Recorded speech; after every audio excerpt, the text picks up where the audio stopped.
जय हिंद दोस्तों। पिछले कुछ सालों में यूपीएससी के सिलेक्शन प्रोसीजर के ऊपर काफी सवाल खड़े हुए। लास्ट ईयर हमने देखा पूजा खेड़कर का मामला, जहां फेक सर्टिफिकेट्स का इस्तेमाल करके सिलेक्शन अचीव किया गया। एक आईएएस रैंक उन्होंने अचीव की। हालांकि बाद में जब मामला पब्लिक हुआ, ये मामला सामने आया, तो उनके सिलेक्शन को रद्द कर दिया गया। बट कहीं ना कहीं यूपीएससी के सिलेक्शन प्रोसीजर के ऊपर क्वेश्चंस जरूर रेज किए गए, और इसी वजह से यूपीएससी लगातार इस सिलेक्शन प्रोसीजर को फुल प्रूफ बनाने की कोशिश कर रही है और स्ट्रिंजेंट और स्ट्रिक्ट बनाने की कोशिश कर रही है। यूपीएससी ने रिसेंटली ओटीआर मैकेनिज्म इंट्रोड्यूस किया था, जिस ओटीआर में एक बार आपको अपनी प्रोफाइल बनानी थी और उस प्रोफाइल के थ्रू आप सब्सिक्वेंटली यूपीएससी का कोई भी फॉर्म फिल कर सकते थे। क्योंकि यूपीएससी बहुत सारे एग्जाम्स कंडक्ट कराती है, तो आपको हर एग्जाम के लिए नए सिरे से अपनी डिटेल्स फिल करने की कोई जरूरत नहीं थी। बट अब यूपीएससी की तरफ से एक नया नोटिफिकेशन जारी किया गया, जिस नोटिफिकेशन में यूपीएससी ने ये बताया है कि एक नया ऑनलाइन एप्लीकेशन पोर्टल उसने लॉन्च किया है और अब ओटीआर प्रोफाइल को फेज आउट किया जा रहा है। गोइंग फॉरवर्ड आप किसी भी फॉर्म को ओटीआर प्रोफाइल का इस्तेमाल करके फिल नहीं कर पाएंगे। तो मतलब यह है, आपको इस नए एप्लीकेशन पोर्टल पर जाकर दोबारा से अपने आप को रजिस्टर करना पड़ेगा, अपनी पूरी प्रोफाइल वहां पर क्रिएट करनी पड़ेगी, खुद को ऑथेंटिकेट करना पड़ेगा। उसके बाद आप कोई भी फॉर्म फिल कर पाएंगे। ये कुछ ऐसा ही है जैसे ओटीआर प्रोफाइल थी, कोई ज्यादा फर्क नहीं है, बस हाँ पोर्टल नया है। अब आप ये कैसे कर सकते हैं, मैं इस वीडियो में आपको कंप्लीटली वो समझाने वाला हूँ। सबसे पहले तो ये नोटिफिकेशन है, ये नोटिफिकेशन आपको यूपीएससी की वेबसाइट पर मिल जाएगा। आप अगर यूपीएससी की वेबसाइट पर जाएंगे तो जैसे ही आप वेबसाइट के ऊपर लॉग इन करते हैं, मैं आपको एक बार दोबारा से स्टार्टिंग से दिखा देता हूं। तो जैसे ही आप एक सेकेंड जैसे ही आप यूपीएससी की वेबसाइट पर पहुंचेंगे, यहां पर फ्लैश हो रहा है message, important notice, new online application portal launch. आप यहां जाएंगे, जब आप यहां जाएंगे तो आपके सामने नोटिस आ जाएगा। ठीक है, ये प्रेस रिलीज है, नोटिस है। यहाँ नीचे की तरफ जब आप देखेंगे तो एक लिंक दिया गया है। मैं थोड़ा सा जूम कर देता हूं जिससे आप लोगों को इजीली ये दिखाई दे जाए। ठीक है, तो ये रहा, all applicants are required to fill up the documents through this link. तो ये है वो लिंक। जब आप इस लिंक पर जाएंगे, जब आप इस लिंक पर क्लिक करेंगे, तो कुछ इस तरीके का एक पोर्टल आपके सामने ओपन अप हो जाएगा।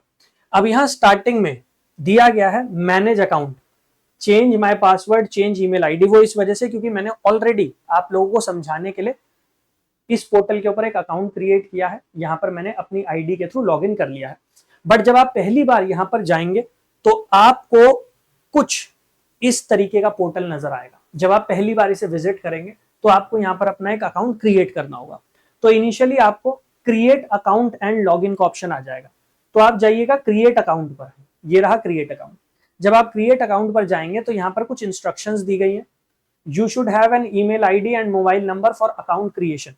तो आपके पास ऑलरेडी एक ईमेल आईडी और एक मोबाइल नंबर होना चाहिए, जैसे पहले यूज किया जाता था, जिससे आप अपने आप को रजिस्टर कर पाए। After successful verification of an email and mobile number you have to create password which shall be minimum 8 characters long।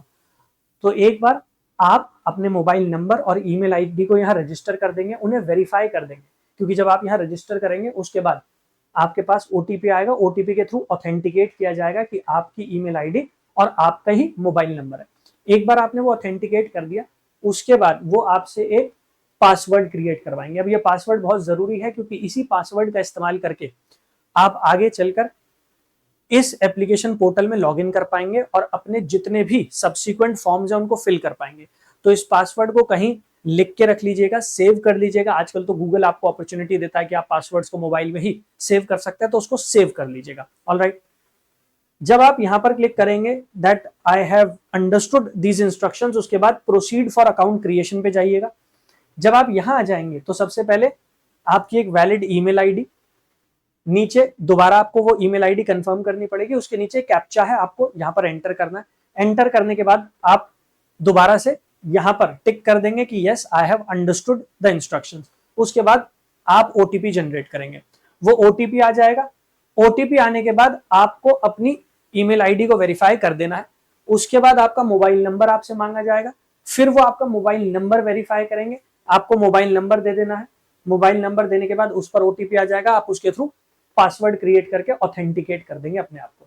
तो इनिशियल स्टेप में आपको अपनी ईमेल आईडी, और अपने मोबाइल नंबर के थ्रू खुद को ऑथेंटिकेट करना है, खुद को रजिस्टर कर लेना है। एक बार आपने अपनी ईमेल आईडी और मोबाइल नंबर का इस्तेमाल करके अपने आप को रजिस्टर कर दिया, ऑथेंटिकेट कर दिया, उसके बाद यहाँ पर आपका एक बेसिक अकाउंट बन जाएगा। अब आप उस बेसिक अकाउंट का इस्तेमाल करके इस पोर्टल में लॉगिन कर पाएंगे, जैसे मैंने यहाँ पर किया। तो मैंने यहाँ पर अकाउंट बना लिया था, मैंने अपनी ईमेल आईडी और मोबाइल नंबर वेरीफाई कर दिया। वेरीफाई करने के बाद मेरा एक बेसिक अकाउंट यहाँ बन गया। अब क्या है, अब जब मैं लॉगिन कर लूंगा तो यहाँ पर मुझे अपॉर्चुनिटी दी जा रही है कि मैं चाहूं तो अपना पासवर्ड चेंज कर सकता हूं, मैं चाहूं तो अपनी ईमेल आईडी या मोबाइल नंबर चेंज कर सकता हूं।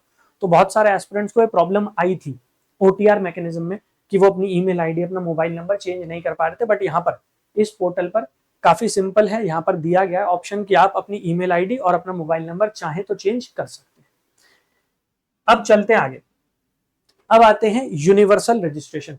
इस यूनिवर्सल रजिस्ट्रेशन में आपको अपने आप को रजिस्टर करना है और बहुत सारी डिटेल्स यहाँ फिल करनी है। तो बड़ा ध्यान से, बड़ी बारीकी से इन इंस्ट्रक्शंस को पढ़िएगा और इन डिटेल्स को फिल कीजिएगा।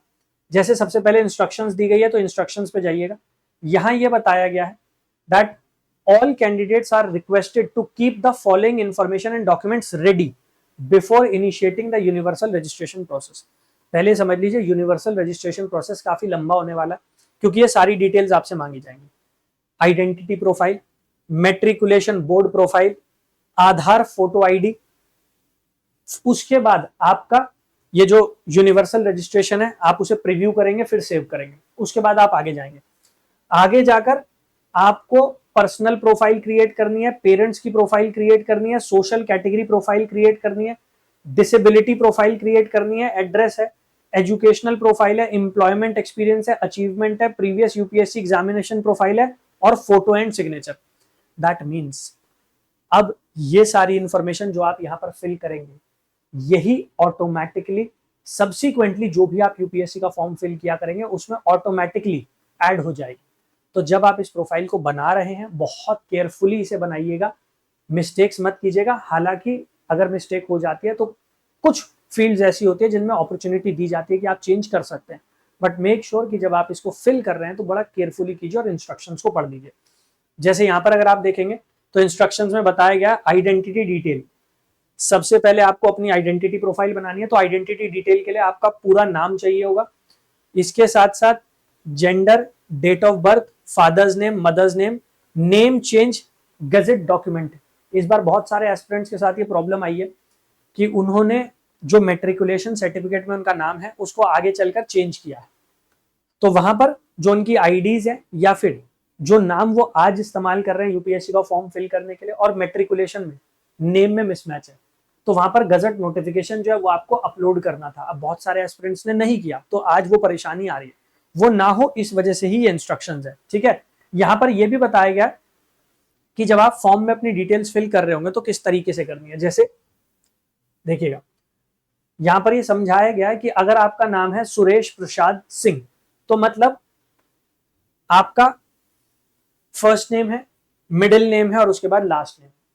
तो अगर आपका फर्स्ट, मिडिल और लास्ट तीनों नेम है, आपके नाम में तीनों वर्ड्स इंक्लूडेड हैं, तो आपको क्या करना है, फर्स्ट नेम, मिडिल नेम और लास्ट नेम। बट अगर आपके नेम में मिडिल नेम नहीं है, जैसे फॉर एग्जांपल मेरा नाम है अंकित चौधरी, अब यहाँ मिडिल नेम नहीं है, तो फिर मुझे कैसे फिल करना होगा, मुझे फर्स्ट नेम में अंकित लिखना होगा और लास्ट नेम में चौधरी लिखना होगा। ये मिडिल नेम जो है ये नहीं भरा जाएगा।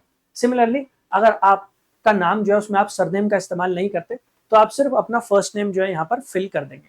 तो इस तरीके से आपको अपना नेम जो है उसकी डिटेल्स फिल करनी है। तो यहाँ इंस्ट्रक्शंस में क्लियरली बताया गया है कि भाई आपको कैसे फिल करना है। इसके साथ साथ यहाँ पर यह भी बताया जा रहा है कि अगर आपने नेम चेंज किया है तो जब आपने नेम चेंज किया होगा उसके बाद गजट नोटिफिकेशन रिलीज किया जाता है, वो गजट डॉक्यूमेंट जो है उसकी पीडीएफ आपको अपने पास तैयार रखनी है और वो पीडीएफ 50 केबी से 300 केबी के बीच में होनी चाहिए। तो उसका साइज जो है वो 50 केबी से 300 केबी के बीच का होना चाहिए और वो आपको यहाँ अपलोड करनी पड़ेगी। सिमिलरली जो आपका मेट्रिकुलेशन सर्टिफिकेट है आपको वो भी अपलोड करना है और मेट्रिकुलेशन सर्टिफिकेट जो आप अपलोड करेंगे उसकी भी पीडीएफ आपके पास होनी चाहिए। ये पीडीएफ 50 केबी से 300 केबी के बीच की ही होगी।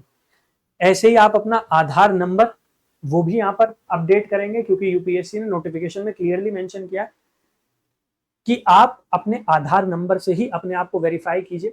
एज एन आइडेंटिटी प्रूफ और किसी डॉक्यूमेंट से बेटर है कि आप आधार को ही यूज कीजिए, क्योंकि वो आपके लिए ज्यादा कन्वीनियंट होगा। तो यूपीएससी ने नोटिफिकेशन में भी मेंशन किया कि आधार का इस्तेमाल करिए, वो ज्यादा बेहतर है। तो यहां पर active Aadhaar linked mobile number, तो आधार से जो लिंक्ड मोबाइल नंबर है वो एक्टिव होना चाहिए आपका, उसका आप इस्तेमाल कर सकते हैं। So an active Aadhaar linked mobile number is required to receive an OTP for identity verification. तो आपकी जो आइडेंटिटी वेरीफाई की जाएगी उसके लिए आपको एक आधार लिंक्ड मोबाइल नंबर चाहिए, वो मोबाइल नंबर जो आधार के साथ लिंक है, क्योंकि ओटीपी उसी में आएगा। If you choose not to use Aadhaar you may proceed with any other valid government issued ID card, जैसे वोटर आईडी है, पैन कार्ड है, पासपोर्ट है। तो ऐसा नहीं है कि आधार ही यूज करना वो मैंडेटरी है, बट यूपीएससी ने स्ट्रिक्टली इंस्ट्रक्शंस दिए कि कोशिश कीजिए कि आप आधार का इस्तेमाल कीजिए, क्योंकि आगे चल के आधार ज्यादा कन्वीनियंट रहेगा आपको वेरीफाई करने के लिए, ठीक है। अदरवाइज आप voter ID card, pan card, passport इनका भी इस्तेमाल कर सकते हैं।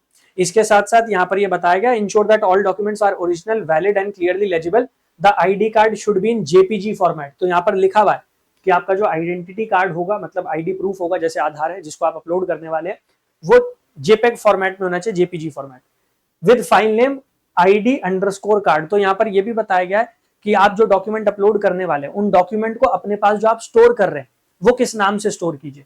तो यहाँ पर बताया गया कि जो आपका आइडेंटिटी कार्ड होगा वो जेपेग फॉर्मेट में होना चाहिए और उसे आईडी अंडरस्कोर कार्ड इस नाम से आपको सेव करके रखना है जब आप अपलोड कर रहे हो।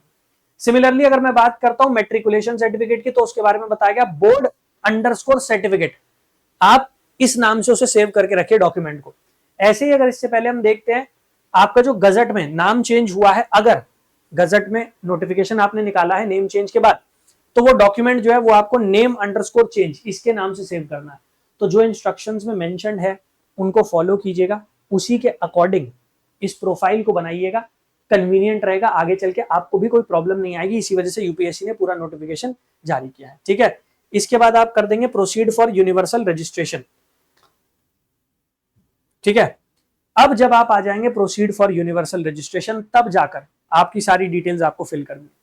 यहां पर आपका नेम पूछा जा रहा है, समझा दिया गया है कि भाई आपको किस तरीके से नेम फिल करना है। If your surname is Suresh Singh, enter first name as Suresh and last name as Singh, ठीक है। तो अगर आपका पूरा नाम सुरेश सिंह है तो फर्स्ट नेम में सुरेश आ जाएगा, लास्ट नेम में सिंह आ जाएगा, मिडिल नेम को आप खाली छोड़ दीजिएगा। तो याद रखिएगा अगर मिडिल नेम नहीं है तो उसे फिल नहीं करना है। ऐसा मत कीजिएगा कि फर्स्ट नेम यहां फिल कर दिया, लास्ट यहां, लास्ट नेम यहां नहीं आएगा, लास्ट नेम यहां आएगा, क्लियरली मेंशन्ड है। फिर वो कंफर्म करवा रहे हैं आपसे आपका नाम। उसके बाद is the above name the same as the name printed on 10th class matriculation equivalent board examination. तो जो नाम यहां पर आपने फिल किया, क्या वो नाम आपके मेट्रिकुलेशन सर्टिफिकेट वाला नाम है या आपने चेंज किया? तो यहां पर वो आपसे पूछा गया। Full name as per 10th class matriculation equivalent board examination certificate issued by board.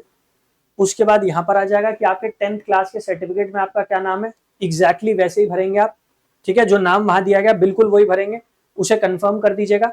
फिर नीचे आके आपका जेंडर पूछा गया, आपकी डेट ऑफ बर्थ है उसे कंफर्म करवाया जा रहा है, फादर्स नेम है, मदर्स नेम है, कंफर्मेशन है। उसके बाद नेक्स्ट एंड प्रीव्यू।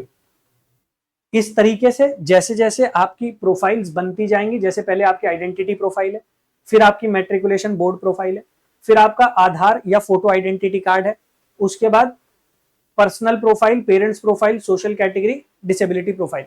तो जैसे जैसे आपकी प्रोफाइल्स बनती जाएंगी आप उन्हें नेक्स्ट प्रीव्यू करके सेव कर देंगे और आगे बढ़ते चले जाएंगे। जब ये सारी की सारी प्रोफाइल्स आप फुलफिल कर लेंगे उसके बाद आप और आगे की तरफ जा पाएंगे और अपने फॉर्म फिल कर पाएंगे, ठीक है। एक बार फिर से आपको बता दूं, एक बार आपने अकाउंट बना लिया, अकाउंट बनाने के बाद अकाउंट बनाने के लिए आपको ईमेल आईडी और एक मोबाइल नंबर उसकी नीड होगी।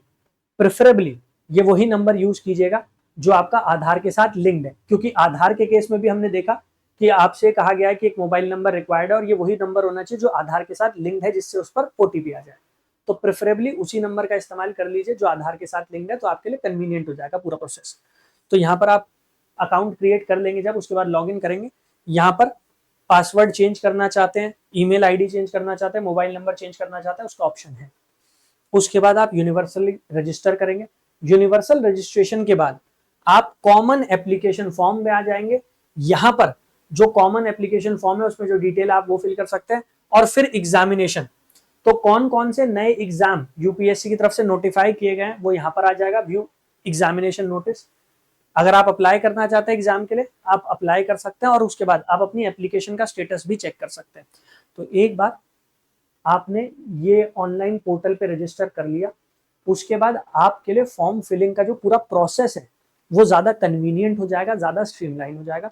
और इसी वजह से जल्द इसको फिल कर लीजिएगा, क्योंकि ये काफी लेंदी है, काफी लेंदी फॉर्म है।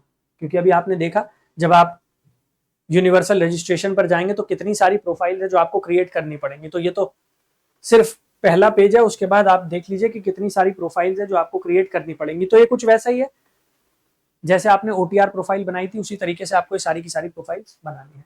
मेक श्योर यूपीएससी ने जो इंस्ट्रक्शंस दी गई हैं इनको आप प्रॉपरली फॉलो करें। जब आप कोई डॉक्यूमेंट अपलोड कर रहे हैं तो जिस फॉर्मेट में यूपीएससी कह रही है उसी फॉर्मेट में अपलोड करें। जब आप अपनी कोई पर्सनल डिटेल यहाँ पर फिल कर रहे हैं, एजुकेशनल क्वालिफिकेशन फिल कर रहे हैं, मेक श्योर कि आप बड़ा केयरफुली उसे फिल करें, अदरवाइज आगे जाके फिर प्रॉब्लम्स आती हैं। फिर आप यूपीएससी के साथ कम्युनिकेट करने की कोशिश करते हो, कोई रिस्पॉन्स नहीं आता, प्रॉब्लम रहती है। तो वो ना हो, इतना इंश्योर कीजिएगा। इसके अलावा अगर आपको इस पूरे के पूरे प्रोसीजर से रिलेटेड कोई भी सवाल है, कोई भी डाउट हो रहा है, तो आप मुझे टेलीग्राम पर रीच आउट कर लेना। टेलीग्राम आईडी है मेरी अंकित सर _UPSC। तो ये मेरी पर्सनल टेलीग्राम आईडी है, आप यहाँ पर मुझे रीच आउट कर सकते हो। आपका कोई भी सवाल है, कोई भी डाउट है तैयारी को लेकर, आप मुझसे वो सवाल कर सकते हो, डोंट वरी। इसके साथ साथ यूपीएससी की तैयारी अगर आप कर रहे हैं और आप हमारे साथ बैचेस में जुड़ के तैयारी करना चाहते हैं तो आप वो भी कर सकते हैं। मैं आपको उसका भी मेथड बता देता हूँ। आपको क्या करना है, आपको यूपीएससी टॉपर्स हब, जो चैनल का नाम है वही हमारी वेबसाइट का नाम है, आपको यूपीएससी टॉपर्स हब की वेबसाइट पर जाना है, विजिट करना। जब आप वेबसाइट पर आ जाएंगे तो यहाँ नीचे हमारे सारे बैचेस की इंफॉर्मेशन आपको मिल जाएगी। फाउंडेशन बैच, मेंटोरशिप बैच और पीएसआईआर ऑप्शनल बैच, ये 3 बैचेस हमने लॉन्च किए हैं। आप इन 3 बैचेस में हमारे साथ जुड़ सकते हैं और अपनी तैयारी में आगे बढ़ सकते हैं। बैचेस से रिलेटेड कोई भी अगर आपको इन्फॉर्मेशन चाहिए, वैसे तो सारी इन्फॉर्मेशन यहाँ पर आपको मिल जाएगी। जब आप बैचेस में जाएंगे तो वहां पर पीडीएफ्स लगे हैं, उसके थ्रू आपको इन्फॉर्मेशन मिल जाएगी। ठीक है, बैच का ओवरव्यू दिया गया है, जो जो फैकल्टीज यहाँ पढ़ाने वाली हैं, इसके साथ साथ पीडीएफ यहाँ पर सब कुछ लगा हुआ है।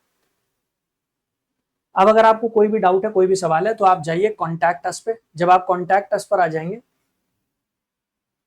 तो यहाँ पर एक नंबर दिया गया, आप इस नंबर पर व्हाट्सएप मैसेज ड्रॉप कर सकते हैं, आप इस नंबर पर कॉल कर सकते हैं। जब आप कॉल करेंगे, व्हाट्सएप मैसेज करेंगे, आपको बैच की सारी information, foundation batch, PSIR optional और मेंटोरशिप, और इन तीनों के कॉम्बो बैचेस भी अवेलेबल है, आपको सारी इंफॉर्मेशन मिल जाएगी। So I wish you all the very best. तैयारी तो अच्छे से कर ही रहे। इस ऑनलाइन पोर्टल पर भी जल्द से जल्द रजिस्टर कर लीजिएगा और वेरीफाई कर लीजिएगा डिटेल्स को जब आप फिल कर रहे हैं। अदरवाइज अगर कोई डिटेल इनकरेक्ट फिल हो जाती है तो आगे चल के थोड़ी प्रॉब्लम्स आती है। ऑलराइट, थैंक यू, जय हिंद।